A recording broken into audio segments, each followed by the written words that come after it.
Hello friends, welcome to mindfully C tutorials. आज हम recursion के बारे में जानेंगे। When a function of a body calls the same function, then it is called a recursive function। यानी कि जब एक फंक्शन अपनी ही बॉडी में अपने आप को कॉल करता है तब हम उससे रिकर्जन कहते हैं। फॉर एग्जाम्पल, यहाँ पे मैंने एक फंक्शन बनाया है रिकर्जन। जब वो अपनी ही बॉडी में अपने आप को कॉल कर रहा है, आप देख रहे हैं कि यहाँ पर इसने अपने आप को ही कॉल किया रिकर्जन। ये फंक्शन कॉलिंग होती है जब हम फंक्शन का नाम लिखते हैं, उसके आगे ब्रेसेस लगाते हैं यानी कि पैरेंथेसिस लगाते हैं, ब्रैकेट्स, और फिर सेमीकोलन लगाते हैं। This is called function calling. जब एक फंक्शन अपनी ही बॉडी में अपने आप को कॉल करता है तो उस फंक्शन को रिकर्सिव फंक्शन कहा जाता है और उस प्रोसेस को हम रिकर्जन कहते हैं। आप देख रहे हैं कि सबसे पहले यहाँ पर प्रिंटफ एक प्रिंट स्टेटमेंट है रिकर्जन, और उसके बाद रिकर्जन फंक्शन अपनी ही बॉडी में रिकर्जन को कॉल कर रहा है। अब हम रिकर्जन को एक एग्जाम्पल के थ्रू जानेंगे। रिकर्जन, आप देख रहे हैं ये यहाँ पे मैंने यूजर डिफाइंड फंक्शन बनाया है रिकर्जन नाम से। सबसे पहले जब भी इस प्रोग्राम का एग्जीक्यूशन स्टार्ट होगा तो कहाँ से होगा? मेन से, क्योंकि हर प्रोग्राम की एग्जीक्यूशन जो है वो मेन फंक्शन से स्टार्ट होती है। तो आप देख रहे हैं कि यहाँ पर वॉइड मेन में हमने जो स्टेटमेंट डाला है वो function calling, that is recursion को वो कॉल करेगा। जब वो रिकर्जन को कॉल करेगा तो वो कहाँ पे जंप कर जाएगा? इस रिकर्जन फंक्शन पे। कॉलिंग हुई, इस रिकर्जन फंक्शन पे आया, रिकर्जन फंक्शन शुरू हुआ। एक हमने यहाँ पे इंटीजर डिक्लेयर किया, वेरिएबल, जो कि इंटीजर टाइप का है। प्रिंटफ, ये स्टेटमेंट जो है वो प्रिंट हो जाएगी रिकर्जन। प्रिंटफ, फिर एंटर नंबर प्रिंट होगा, यानी कि एंटर नंबर, वो आप यूजर से एक नंबर मांगेगा। स्कैनफ, यूजर जो है एक नंबर एंटर करेगा जो कि इंटीजर टाइप का है।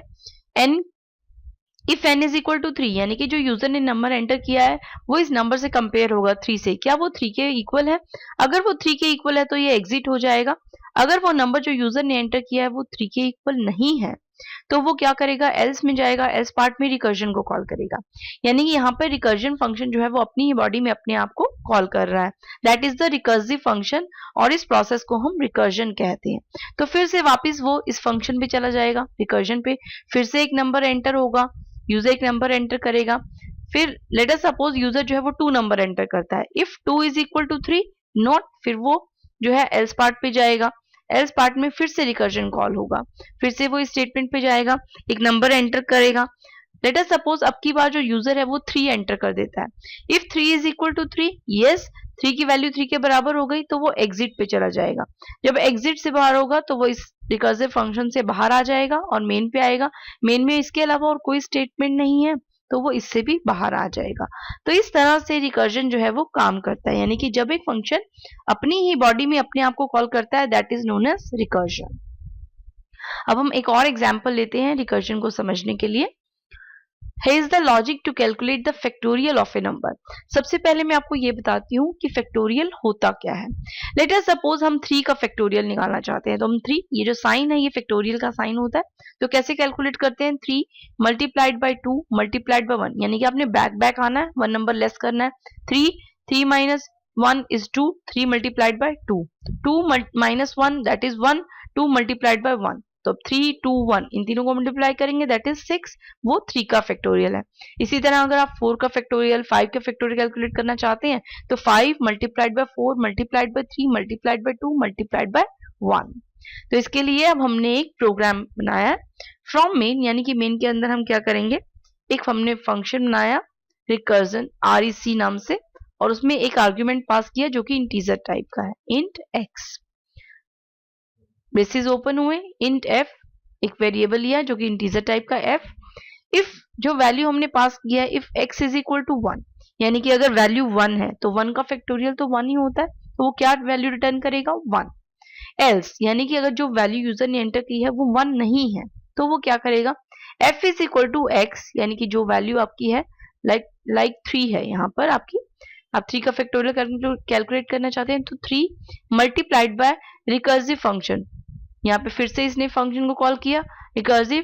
3 minus 1, 3 minus 1 is 2, this is the second step. अब ये यहाँ जाएगा, फिर से इस फंक्शन को कॉल करेगा, फिर में x में जो वैल्यू है यानी कि 2 वो पास हो जाएगी। 2 इज इक्वल टू 1, नो, तो एल्स पार्ट में जाएगा। f is equal to 2 multiplied by 2 minus 1, यानी कि अब वैल्यू क्या हो जाएगी? 1। f में क्या वैल्यू आ जाएगी? 2, तो यहाँ पर 2 माइनस 1, फिर से यहाँ से रिकर्सिव फंक्शन कॉल होगा, फिर से x वैल्यू में क्या पास हो जाएगी value 2, sorry 1, 2 - 1 is 1. If 1 is equal to 1, yes, then return 1. तो क्या स्टेटमेंट, क्या वैल्यू रिटर्न होगी 1. अब आप देख रहे हैं कि ये एल्स पार्ट रन नहीं होगा क्योंकि वैल्यू जो है वो 1 आ चुकी है. अब देख रहे हैं कि उसके बाद जो स्टेटमेंट है वो है रिटर्न f. f में क्या वैल्यू आ चुकी है 1, तो ये वैल्यू 1 रिटर्न होगी. स्टेप पे जाएगा 1, यहाँ पे f में क्या वैल्यू है 2, 2 मल्टीप्लाइड बाय 1 2. फिर ये यहाँ से इस फंक्शन पे जाएगा. यहाँ पे f में क्या वैल्यू स्टोर है 3, 2 1 मल्टीप्लाइड बाय 2 2, 2 मल्टीप्लाइड बाय 3 6. तो वैल्यू क्या स्टोर हो जाएगी 6. तो यहाँ से ये रिटर्न f मेन में क्या वैल्यू रिटर्न करेगा 6. तो ये 5th स्टेप है, यानी कि वो वापस में मेन में आ जाएगा और वैल्यू आपके पास क्या आ जाएगी 6. तो इस तरह से हम किसी भी नंबर का फैक्टोरियल जो है वो कैलकुलेट कर सकते हैं with the help of recursion. तो आपने देखा कि रिकर्जन जो है जब हमने मल्टीप्लिकेशन या फैक्टोरियल या फिर हमने फिबोनाची सीरीज निकालना होता है तब हमारे बहुत काम आता है, क्योंकि ये अपने ही आपको वापस जो है वो कैलकुलेट करता जाता है, अपने आप को कॉल करता जाता है. अब हम फैक्टोरियल के यानी कि रिकर्जन के कुछ यूजेस देखेंगे, कुछ एडवांटेजेस, कुछ disadvantages. Features of recursion, recursion के क्या फीचर्स हैं. There should be at least one if statement use to terminate recursion. जैसे कि हमने अभी देखा कि जब भी हमने रिकर्जन को टर्मिनेट करना होता है तो हमें इफ यानी कि एक कंडीशन लगानी पड़ती है उसको टर्मिनेट करने के लिए. तो जब भी हम रिकर्जन फंक्शन क्रिएट करते हैं अपने प्रोग्राम में तो हम वहां पे एटलीस्ट एक इफ स्टेटमेंट जरूर डालते हैं कि रिकर्जन को टर्मिनेट करने के लिए. If does not contain any looping statement, क्योंकि रिकर्जन खुद में एक लूपिंग स्टेटमेंट है तो इसकी यानी कि रिकर्जन वाले प्रोग्राम में आप कोई भी लूपिंग स्टेटमेंट फॉर व्हाइल इस तरह से नहीं दे सकते. एडवांटेजेस ऑफ रिकर्जन, रिकर्जन के क्या एडवांटेजेस हैं. It is easy to use, ये यूज करने में बहुत आसान है, यानी कि इसे समझना बहुत आसान है. It represent compact programming structure, जो हमारा प्रोग्राम कोड है वो छोटा हो जाता है क्योंकि बार बार हमें फंक्शन को लिखना नहीं पड़ता, सिर्फ हम फंक्शन को ही फंक्शन में कॉल करते जाते हैं. It can be applied to calculate factorial of a number of the Fibonacci series, यानी कि अगर आप फंक्शन का किसी भी नंबर का फैक्टोरियल या फिबोनाची सीरीज कैलकुलेट करना चाहते हैं जहाँ पे आपको बार बार मल्टीप्लिकेशन की एडिशन की जरूरत पड़ती है तो वहां पे आप फैक्टोरियल रिकर्जन का यूज कर सकते हैं. डिसएडवांटेज ऑफ रिकर्जन, रिकर्जन में क्या डिसएडवांटेज है कि ये बाकी सभी लूपिंग स्टेटमेंट के मुकाबले जो है थोड़ा स्लो होता है, because each time function is called, पूरा का पूरा जो भी आपने फंक्शन बनाया है क्रिएट किया है वो शुरू से लेकर एंड तक जितनी भी उसमें स्टेटमेंट्स हैं वो कंप्लीटली जो है वो रन होती हैं, तो ये थोड़ा सा लूपिंग स्टेटमेंट से स्लो प्रोसेस है. तो ये थे रिकर्जन के features, advantages and disadvantages. Thank you, bye for now.